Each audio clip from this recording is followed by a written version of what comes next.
Hey guys, since a couple of iOS versions ago, Apple started making like these bigger widgets, they're called, or like big apps, basically, if you want to call these little icons apps. So how do we delete it? How do we erase it? This is what you do. Basically, all you have to do is hold down, and then you can push remove widget.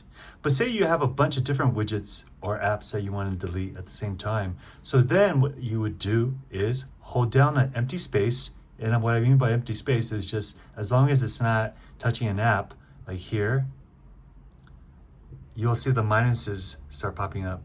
So then once you see those minuses, you can go ahead and start deleting. So I don't need sleep sessions. I don't even know how that ended up there. Or YouTube search, I don't need on my home screen. So I'm gonna go ahead and it says remove. Or I'm gonna give you an example like right here. I'll go ahead and hold this, oops. Once you're done, just click the empty space again, but you can also just hold this down and then remove right here. It's called a stack when it's a big one.